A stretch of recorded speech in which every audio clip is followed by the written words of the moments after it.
Еден од основните предуслови за монетарното самостојување на Република Македонија представуваше обезбедувањето на соодветно ниво на девизни резерви, исто така и формирање девизен пазар. На почетокот на 1991 година декември, владата донесе одлука со која овласти Народната банка да го формира девизниот курс на денарот и да започне со формирање на девизните резерви. Првата курсна листа на динарот Народната банка ја објави на 7 декември 1991 година со важност од 9.12.1991 година. На денот на монетарното самостојување, Народната банка располагаше со само околу $3 милиони девизни резерви.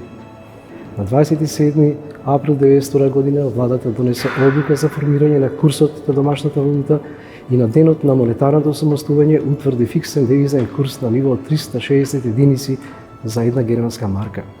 Народната банка со нејзиниот растечки институционален капацитет имаше доминантна улога во подготвувањето на актите и спроведувањето на активностите поврзани со монетарното самостојување, издавањето на македонски пари, формирање на девизните резерви и стопирање на растот на инфлацијата и на девалвацијата. После монетарното самостојување, трговијата со девизи сепак се одвиваше главно на така речениот црн пазар, а девизниот систем на Република Македонија во суштина остана непроменет. Девизните и надворешно трговските трансакции надвор се вршија врз основа на закони преземени од поранешната СФРЈ. Така, несоодветноста на наследениот девизен систем беше една од причините за незадоволителните резултати од првата антиинфлацијска програма.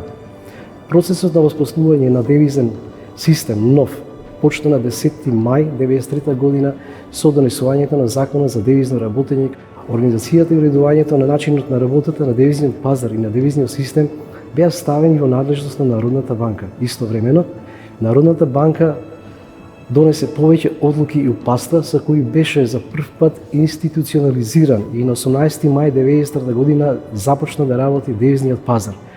За да овозможи минимална ликвидност на Република Македонија во плаќањата кон странство и уравнетежување на понудата и подобрувачката на девизниот пазар, во овој период Народната банка воведе лимити на максималната и минималната девизна ликвидност за секоја овластена банка одделно.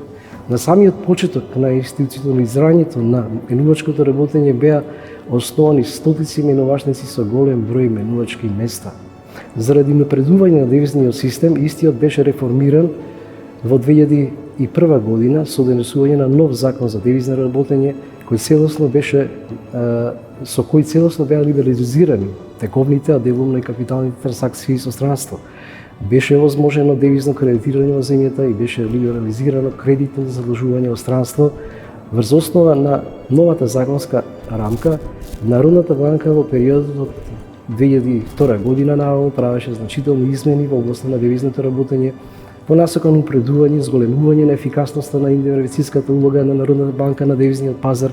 Народната банка започна постепено да се повлекува од секојдневното директно учество на девизниот пазар. Веќе од 2001 година го напушти миноричкиот пазар со договорно ангажирање на неколку банки кои го исполнува условите за пропишани од Народната банка, да бидат нејзини поддржувачи на девизниот пазар. Секојдневните интервенции на Народната банка и притисоците врз девизниот курс на денарот почна да се намалуваат, што позитивно влијаваше врз нивото на девизните резерви и врз улогата на девизните трансакции во помирањето на монетарната политика и нејзиното спроведување. Во периодот непосредно пред и после монетарното самостојување, во реформите на девизниот систем и формирањето на девизните резерви, учествуваа голем број стручни лица од Народна банка кои имаа стручна и поддршка од страна на гувернерите, вице-гувернерите и Советот на Народна банка, за што сите заслужуваат голема почит и благодарност.